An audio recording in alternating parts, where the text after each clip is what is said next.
RS brothers లో ఆషాఢం KG sale మళ్ళీ మొదలైంది. మరెన్నో క్రేజీ ఆఫర్స్ ఖైదీ చేయండి ఆర్ఎస్ బ్రదర్స్.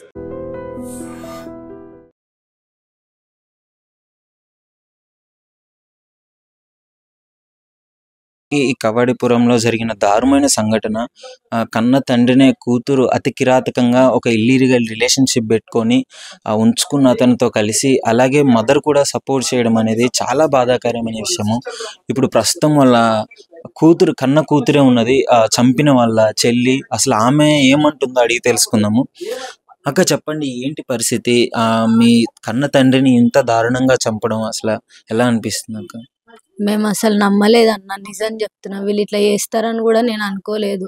వీళ్ళు చూడ్డానికి చాలా సైలెంట్ కిల్లర్స్ అన్న. మాతో మంచిగానే ఉంటుండే, డాడీతో లొల్లైన ప్రతిసారి మా అక్కకి మమ్మీకి నేనే సంలాయించి చెప్తుండే, పోనీ మమ్మీ డాడీ అట్లనే, డాడీ ఒర్రిపోతాడు, డాడీ కోపిస్తాడు, డాడీని పట్టించుకోకండి మమ్మీ, ఆయన పొద్దున ఇప్పుడు వచ్చిండు కదా మమ్మీ, ఇంకో 5-6 గంటల వరకు వెళ్ళిపోతాడు, నిమ్మలంగా ఉండండి, ఒక చెవుతో నేను ఒక చెవుతో వదిలేసేయండి అంటే ప్రతిరోజు చెప్తుండే. ఇట్లా తిడుతుండు అట్లా తిడుతున్నాను. రీసెంట్ గా మా అక్క 1 వీక్ కింద ఫోన్ చేసి కూడా, డాడీ ముస్లింతో తిరిగినోరు, బీహార్తో తిరుగుతున్నారు, ఎల్లుండి ఇంకెవరితో తిరుగుతారు అని ఇష్టం వచ్చినట్టు మాట్లాడుతుంచి అని అంటే నేను ఒకటే చెప్పిన, నీకు నీ భర్త సైడ్ సరిగ్గా లేదు, నువ్వు సక్కలేవు, ఎటు సక్కలేవు మనిషి, ఇంట్లో నన్న గమ్మునుండు.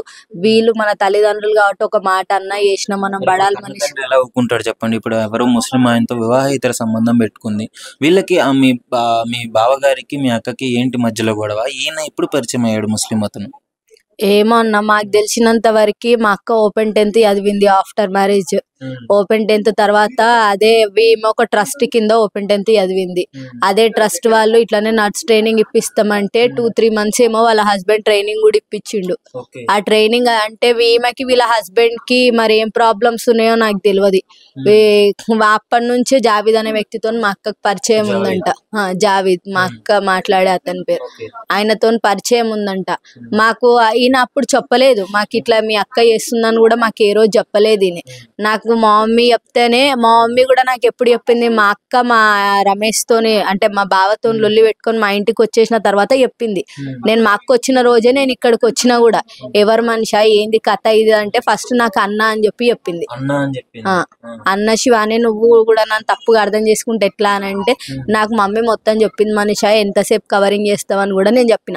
ఆ తర్వాత సీదా జావీద్ ని పిలిపించిరు ఇక్కడికి.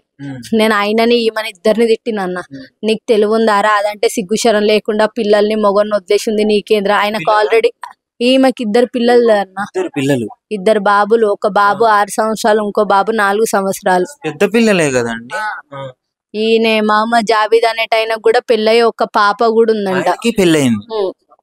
మరి ఆయన ఈమె దాంట్లో ఏం చూసిండో, ఈమె ఆయన దాంట్లో ఏం చూసినా నేను వీళ్ళిద్దరిని తిట్టిన అన్న, నీకు కూడా ఒక ఆడపిల్ల ఉందిరా, దానికంటే సిగ్గుశరం లేకుండానో ఇంకా దేనికో నీ ఎంబడి తిరుగుతుందిరా, మరి రేపు నీకు కూడా ఒక ఆడపిల్ల ఉందిరా, నీ ఆడపిల్ల కూడా ఇంకొక నెంబడి పోతే నువ్వు ఊకుంటావురా. మస్తు తిట్టిన అన్న, ఇష్టం వచ్చినట్టు తిట్టి వదిలేసిన. ఆమె కూడా 2-3 సార్లు వదిలేసిన అన్న, ఈమె జోలికి నువ్వు ఈమె జోలికి పోయినా మాకు సంబంధం లేదు అని చెప్పిన. ఆ రోజే చెప్పిన, ఆడు పెళ్ళాన్ని వదిలేసి నీ ఎంబడి తిరుగుతుండు, రేపు నిన్ను కూడా వదిలేయడానికి గ్యారెంటీ లేదు, నిన్ను కూడా చంపడానికి గ్యారెంటీ లేదు మనిషి, ముస్లిం వాళ్ళని నమ్మొద్దు మనిషి, మనకు అసలు అవసరం లేదు మనిషి, నీకు నీ భర్తతో లొల్లీలు ఉంటే ఇక్కడనే గమ్మునుండు మనిషి అని కూడా చెప్పిన. ఆయనకు చెప్పిన, ఈమెకు కూడా చెప్పిన. అవ్వలేదన్న, 2-3 సార్లు చెప్పిన అన్న. ఇక ఆమె ఇట్లనే చేస్తుందని తెలిసి నేను వదిలేసిన అన్న. ఆ తర్వాత మా మమ్మీ, ఆ జావీద్ అనే వ్యక్తి కూడా ఇక్కడికి వస్తుండేనంట, చూస్తుండేనంట. సపోర్ట్ చేసింది అతనికి.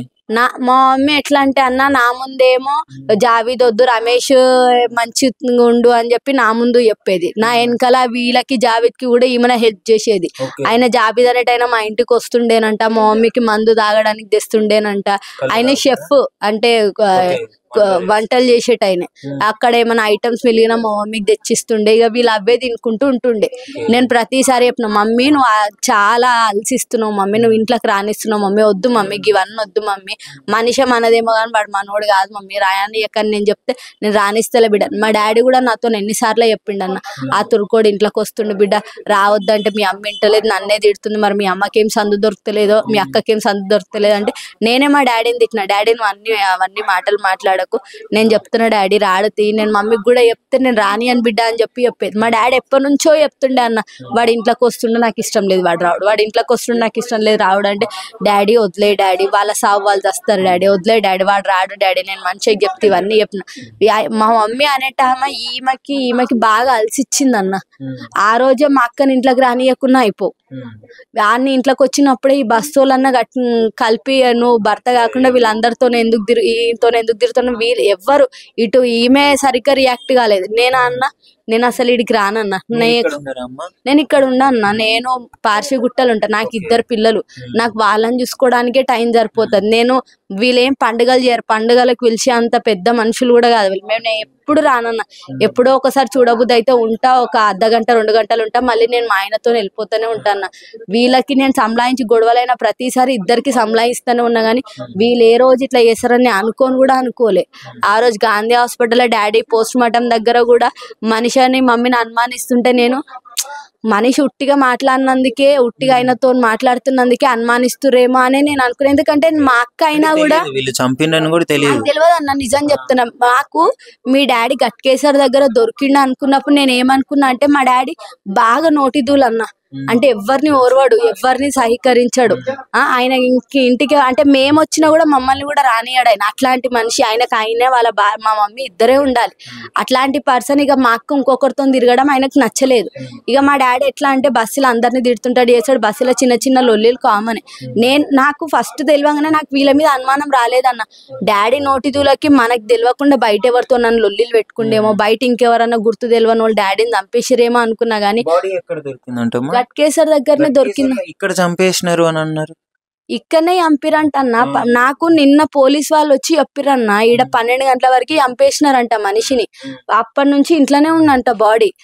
రాత్రి 2 గంటలకి ఈడికేని మా అక్క ఫోన్లకేని ర్యాపిడోలా కార్ బుక్ చేసి మా డాడీని అందులో వేసుకెళ్ళి అక్కడి నుంచి గట్కేసర్ దగ్గరికి వెళ్ళి అక్కడ పడేసిరని చెప్పి మాకు పోలీసు వాళ్ళే చెప్పిరన్న. అప్పుడు నేను చెప్పే వరకు నేను నమ్మలేదు. అంటే వీళ్ళు ఇంత క్రూరంగా, ఆయన చెప్పిండు మీ డాడీని నీకు ఎట్లా చంపిరో తెలిస్తే నువ్వు అసలు ఇప్పుడే ఏడ్చిన దానికన్నా ఇంకా డబల్ ఏడ్చు, అంత ఘోరంగా చంపారు. చెప్పలేరన్న, మీకు తెలుస్తుంది, ఇంకా తెలుస్తుంది, ముందు ఇంకా తెలుస్తుంది. మెత్త పెట్టొత్తిర్రు అన్నారు, ఈ ఫ్యాన్ కురేసిర్రు అన్నారు, లోపల సీలింగ్ కురేసిర్రు అన్నారు. మా మమ్మీకి అటు ఇటు కదలకుండా కాళ్ళు పట్టుకుంది అన్నారు. జావిద్ అనేటైనా మెత్త పెట్టొత్తిండి అన్నాడు. మా అక్క చేతులు పట్టుకుంది అన్నారు. ఇవన్నీ నేను చెప్పినప్పుడు మీరు ఏమన్నా అనుకోండి అన్న. అంటే నేను సొంత చెల్లెనయ్యి నేను ఏ రోజు మన ఇట్లా అనుకోలేదన్న. కోపిష్టం తెలుసు కానీ మరి ఇంత దిగజారుతుందని నేను ఏ రోజు అనుకోలేదు. మనిషైనా కన్న తండ్రి కూతుర్ని ఎంత ఇష్టంగా పెంచి పెళ్లి చేసి ఎంత ఇష్టంగా చూసుకుంటారు, కంటికి రెప్పలా చూసుకొని ఉంటాడు. అలాంటిది చంపే ఒక్క క్షణం ముందైనా ఆయన చూసుకున్నది గుర్తు రాలేదంటారా? ఏమో అన్న, వీళ్ళకి అసలు చంపడానికి చేతులు ఎట్లొచ్చినాయో, ఆ మనసు ఎట్లొచ్చిందో. నిన్న మా అక్కని పోలీసు వాళ్ళు తీసుకొచ్చినప్పుడు నేను మస్తు తిట్టినన్న. నువ్వు చూడడానికి నల్లికుంట్ల దాని లెక్క కనిపిస్తావే, చంపనికి చేతులు ఎట్లా వచ్చినాయి నేను మస్తు తిట్టినన్న. నేనే నమ్మలేదన్న, ఎవరో ఎందుకు. నాకు వీళ్ళు అనుమానిస్తుంటే ఎంక్వైరీ అది పార్ట్ అంతే చేసుకొని అని అనుకున్నా. గానీ వీళ్ళు చేసిరని చెప్పంగానే నువ్వేమన్నా అనుకున్నా, అసలు నేను నమ్మలేదు. అంటే ఇప్పుడు నిజంగా చెప్పాలంటే తండ్రి తిట్టడం అంటే మిమ్మల్ని తిడుతూనే ఉంటాడు, కానీ మీకు ఉండదా ప్రేమ తండ్రి మీద? ఎందుకు ఉండదన్న? మన ఇంట్లో అందరూ మనతో మంచిగానే ఉంటారని లేదు కదన్న. కొందరు క్యారెక్టర్సే అట్లా, వాళ్ళని వదిలేసేయాలి. ఆ మనిషి ఒరుతాడు. చూస్తూనే ఉన్నారు కదా మరి. మా డాడీ అంతే, మా వారికి మమ్మీ చూస్తుంది, డాడీ ఓరుతాడు, జరసేపు గమ్మున ఉంటాడు అనుకునే మేము వదిలేస్తుండే. గాని మరీ తండ్రిని చంపేంత మనసు ఎట్లొచ్చిందో. బయట ఎవడని చచ్చిపోతానే అయ్యో అంటాం, ఇంట్లో మనిషి కొట్టుకుంటా ఫ్యాన్కి ఎట్లయ్యనికి చేతులు వచ్చినాయి, చంపనీకి చేతులు. ఏమో అన్న, నిన్న జావిద్ ని మా అక్కని తీసుకొని వస్తే ఈ ఫ్యాన్ కేసిరంట, లోపల సీలింగ్ కేసినారంట. మరి ఎక్కడ మెత్తేసినారు అని చెప్పేసి కూడా అంటున్నారు. అంటే నిన్న పోలీస్ అయినా ఎవరో చెప్పిరంట అన్న. అంటే చచ్చిపోయినాక చచ్చిపోయిందా లేదా అని మా మమ్మీ చాకు తీసుకొని మెడ మీద కోసిందని చెప్పి ఇదంతా వీళ్ళే. మా మమ్మీ మా అక్క వీళ్ళందరూ చేసిరు, వీళ్ళ ముగ్గురు కలిసి చేసిరు. ఇంట్లో సౌండ్స్ రావడం గానీ ఏమన్నా వినిపించలేదంటే చుట్టుపక్కల వాళ్ళకి? అంటే ఆయనకి కళ్ళులేమో టాబ్లెట్స్ వేసిరంట కదన్న. ఆయన అట్లా మరి ఒర్రలేడా, కానీ నోట్ల క్లాత్ పెట్టిరని అయితే ఇన్న. అట్లా క్లాత్ పెట్టడం వల్ల మరి వినిపించలేదా ఏంది, అసలు చుట్టుపక్కల వాళ్ళకి సౌండ్ వినిపించలేదు, ఇవేం అర్థం కాలేదన్న. అంటే ఇప్పుడు నైట్ పూట చిన్న సౌండ్ అయినా వినిపిస్తుంది కానీ మార్నింగ్ పూట వినిపించదు కదన్న. మరి అట్లా వినిపించలేదా ఏందో అసలు నాకు ఏం తెలియదు అన్న దీని గురించి. మీ తండ్రి చనిపోయాడు అంటే చంపింది కూడా సొంత మీ అమ్మ, అదే విధంగా మీ అక్క. ఎవరో బయట వచ్చిన వ్యక్తిని పట్టుకొని ఏంటమ్మా ఇప్పుడు మీ పరిస్థితి ఏంటి, మీరు ఏం కావాలని కోరుకుంటున్నారు అంటే ఇంత బాధ. మీకు 2 పిల్లలు కదా అన్న. ఇట్లాంటి వాళ్ళని వదిలేస్తే గనక వీళ్ళు తండ్రినే చూడలేరు. ఆమె భర్త అని చెప్పి చూడకుండా చంపేసింది. ఇట్లాంటి వాళ్ళు బయటికి వచ్చినాక రేపు బిడ్డ అని చెప్పి చూడరు, అల్లుడు అని చెప్పి చూడరు, మన్మరాలని చెప్పి చూడరు. అవునా కదా అన్న? తండ్రిని చంపని చేతిలో వచ్చిన నీకు వేరేళ్ళని నువ్వు ఈజీగా చంపేయగలుగుతావు. ఎందుకంటే ఇప్పుడు నువ్వు ఎక్స్పీరియన్స్ అవుతున్నావు దీనివల్ల. నిన్ను వదిలేస్తే రేపు ఇంకొకరు లేదని చెయ్యమని గ్యారంటీ లేదు. నీ అసొంటి వాళ్ళు బయటకు వస్తే ఏ చంపినా మళ్ళీ బయటకు వచ్చేస్తామన్న తెలివి వేరే వాళ్ళకు కూడా వచ్చేస్తుంది. వీళ్ళకి ఎసొంటి కఠిన శిక్ష అయినా. నిజంగా ప్రస్తుతం ఉన్నటువంటి సమాజం దేనికి ప్రయారిటీ ఇస్తుంది? ఆర్థిక సంబంధాల చుట్టూ మాత్రమే తిరుగుతుంది.